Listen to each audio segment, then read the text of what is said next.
Morning bulletin में आपका स्वागत है। मैं हूं आपके साथ रुचिका राज। आज इस बुलेटिन में बात होगी रामविलास पासवान का हुआ निधन, चिराग पासवान ने दी ट्वीट कर जानकारी। महाराष्ट्र सीएम उद्धव ठाकरे बिहार चुनाव में करेंगे प्रचार, शिवसेना उम्मीदवारों के लिए मांगेंगे वोट। बिहार चुनाव में पीएम मोदी करेंगे 20 रैलियां, एलजेपी के सामने होगी बड़ी चुनौती। बीजेपी छोड़ चिराग का साथ देंगे, एलजेपी में आए सभी नेताओं को मिला टिकट, 42 उम्मीदवारों की लिस्ट जारी। रामा सिंह की राजद में एंट्री के तुरंत बाद रघुवंश के बेटे ने जदयू का थामा दामन, चुनाव बाद भेजे जाएंगे विधान परिषद। आखिर में 77 साल की अमेरिकी कवयित्री लुइस ग्लूक को इस साल साहित्य का नोबेल पुरस्कार मिलेगा।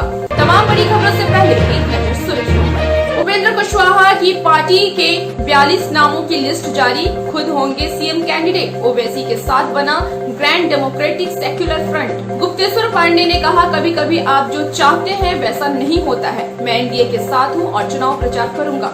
तेजस्वी बोले, शक्ति हत्या मामले में मेरा नाम घसीटे जाने पर नीतीश कुमार मांगे सार्वजनिक तौर पर माफी, नहीं तो करूंगा मानहानि का केस। बेगूसराय की बछवाड़ा सीट सीपीआई के हिस्से में गई तो कांग्रेस नेता का बेटा हुआ बागी, निर्दलीय चुनाव लड़ने का किया ऐलान। और सुर्खियों के बाद अब बात करेंगे आज की सबसे बड़ी खबर।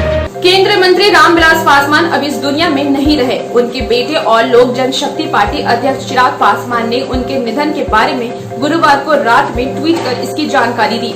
रामविलास पासवान पिछले कुछ महीने से बीमार चल रहे थे और दिल्ली के साकेत स्थित अस्पताल में भर्ती थे। उनके पास केंद्रीय खाद्य एवं आपूर्ति मंत्रालय था। महाराष्ट्र के मुख्यमंत्री और शिवसेना सुप्रीमो उद्धव ठाकरे बिहार विधानसभा चुनाव में प्रचार करने जाएंगे और वे अपने पार्टी के उम्मीदवारों के लिए बिहार की जनता से वोट मांगेंगे। गुरुवार को शिवसेना ने बिहार में चुनाव प्रचार करने वाले अपने 22 नेताओं की लिस्ट जारी कर दी है। इसमें उद्धव ठाकरे का नाम भी शामिल है। महाराष्ट्र के पर्यटन मंत्री आदित्य ठाकरे का नाम भी प्रचारकों की लिस्ट में शामिल है। शिवसेना बिहार में 50 सीटों पर चुनाव लड़ेगी। विधानसभा चुनाव में बीजेपी ने अपने सबसे बड़े चेहरे को मैदान में उतारने की तैयारी पूरी कर ली है।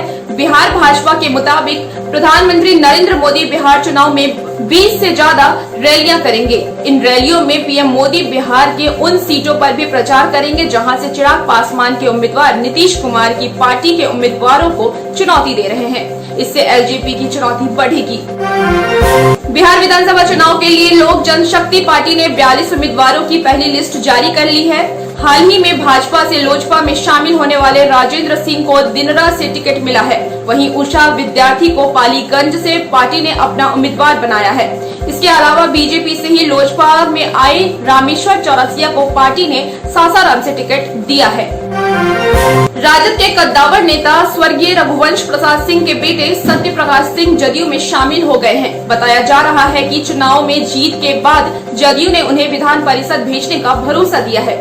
जदयू कार्यालय में आज उन्होंने पार्टी के प्रदेश अध्यक्ष वशिष्ठ नारायण सिंह के सामने सदस्यता ली। बिहार चुनाव के लिए एक नए गठबंधन ग्रैंड डेमोक्रेटिक सेक्युलर फ्रंट का उदय हो गया है। इसमें उपेंद्र कुशवाहा की रालोसपा, असदुद्दीन ओवैसी की एआईएमआईएम और मायावती की बसपा शामिल है। उपेंद्र कुशवाहा इस गठबंधन में सीएम कैंडिडेट होंगे। पटना में आयोजित प्रेस कॉन्फ्रेंस में कुशवाहा और ओवैसी की मौजूदगी में इसका ऐलान किया गया है। इससे पहले रालोसपा ने अपने 42 उम्मीदवारों के नामों की लिस्ट जारी कर दी है। बिहार के पूर्व डीजीपी गुप्तेश्वर पांडे ने अब खुद के चुनाव लड़ने की सभी कयासों पर विराम लगा दिया है। गुरुवार को पटना में एक प्रेस कॉन्फ्रेंस में उन्होंने कहा है कि फिलहाल समीकरण ऐसे नहीं है। कभी कभी ऐसा होता है, जो आप चाहते हैं वैसा नहीं होता। हालांकि उन्होंने भविष्य में चुनाव लड़ने की संभावना से इनकार नहीं किया है। उन्होंने कहा है, मैं अब एक राजनीतिक पार्टी का सदस्य हूं और चुनाव लड़ सकता हूं, जरूर ही लड़ूंगा। पूर्णिया में राजद के पूर्व नेता शक्ति मलिक की हत्या को लेकर तेजस्वी यादव ने गुरुवार को एक बार फिर मुख्यमंत्री नीतीश कुमार पर प्रहार किया। उन्होंने कहा है कि इस मामले में मेरा नाम घसीटा गया है। उन्होंने कहा है कि बहुत मुश्किल से छवि बनती है और नीतीश कुमार ने एक पल में मेरी छवि को धूमिल करने का प्रयास किया है। नीतीश कुमार अगर सार्वजनिक तौर पर माफी नहीं मांगेंगे तो हम मानहानि का मुकदमा करेंगे। पटना के बेउर जेल में बंद बाहुबली नेता अनंत सिंह ने बुधवार को मोकामा सीट से चुनाव लड़ने के लिए बाढ़ अनुमंडल कार्यालय में नामांकन दाखिल किया था। उन्हें राजद से टिकट दिया गया है। गुरुवार को अनंत सिंह की पत्नी नीलम देवी ने इसी सीट से चुनाव लड़ने के लिए निर्दलीय प्रत्याशी के रूप में पर्चा भरा है। अनंत सिंह का पर्चा रद्द होने पर वह चुनाव लड़ेंगी। लेनिन ग्रांड माने जाने वाले बेगूसराय जिले के बछवाड़ा विधानसभा सीट पर महागठबंधन में दरार दिखने लगी है। महागठबंधन के घटक दलों के बीच सीट बंटवारे में बछवाड़ा सीपीआई के खाते में गई है, जबकि यहां से पहले कांग्रेस के विधायक थे। यहां के विधायक रामदेव राय का निधन हो गया था, लेकिन पिता की जगह टिकट न मिलने पर नाराज शिव प्रकाश गरीबदास ने यहां से निर्दलीय चुनाव लड़ने का ऐलान कर दिया है। सृजन घोटाले के मुख्य आरोपी अमित कुमार और उनकी पत्नी रजनी प्रिया की संपत्ति जब्त कर ली जाएगी। सीबीआई के विशेष न्यायाधीश के आदेश पर फ्लैट जमीन सहित 15 जगहों की संपत्ति जब्त की जाएगी। विशेष न्यायाधीश के आदेश के आलोक में सीबीआई नई दिल्ली में पुलिस सब इंस्पेक्टर ने डीएम को पत्र भेजकर दोनों के संपत्ति जब्त करने का आग्रह किया है। मिलते हैं एक छोटे से ब्रेक के बाद।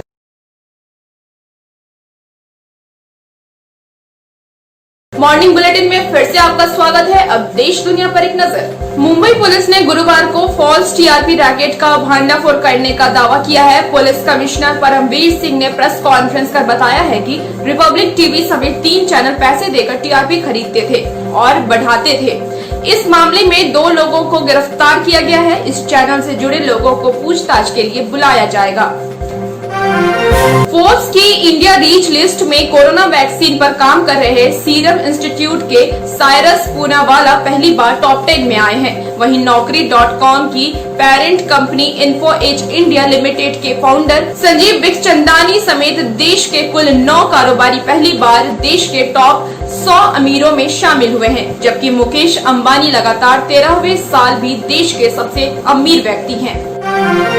पश्चिम बंगाल में ममता बनर्जी सरकार के खिलाफ गुरुवार को भाजपा सड़कों पर उतरी। पार्टी के बंगाल प्रभारी कैलेश विजयवर्गीय की अगुवाई में प्रदेश व्यापी नवाना चलो आंदोलन चलाया गया। इसमें राज्य में हो रही भाजपा कार्यकर्ताओं की मौत का मुद्दा प्रमुख था। विजयवर्गीय ने कहा है कि हम लोग शांतिपूर्ण तरीके से प्रदर्शन कर रहे थे, लेकिन ममता जी ने इसे हिंसक प्रदर्शन में बदलने की कोशिश की। पुलिस ने गुंडों के साथ मिलकर हम लोगों पर पथराव किया। इंडियन एयरफोर्स डे में 28वीं पैरेड गुरुवार को उत्तर प्रदेश के गाजियाबाद स्थित हिडन एयर बेस पर हुई। इसमें पहली बार राफेल जेट भी शामिल हुआ। राफेल ने हॉकी के मैदान में भी छोटे रेडियस में टर्न कर 8 की शेप बनाई। इस बार पैरेड में कुल 56 एयरक्राफ्ट ने हिस्सा लिया। फ्लाइट पास्ट में राफेल के अलावा लाइट कॉम्बैक्ट एयरक्राफ्ट तेजस, जगुआर, मिग-29, मिग-28, सुखोई 30 भी शामिल हुए। स्वीडिश नोबेल कमेटी ने गुरुवार को अमेरिकी कवयित्री लुइस ग्लूक के साहित्य का नोबेल पुरस्कार देने का ऐलान किया है। 1968 में लुइस की पहली किताब फर्स्ट बॉर्न प्रकाशित हुई थी। इसके बाद से वे अमेरिका की जानी मानी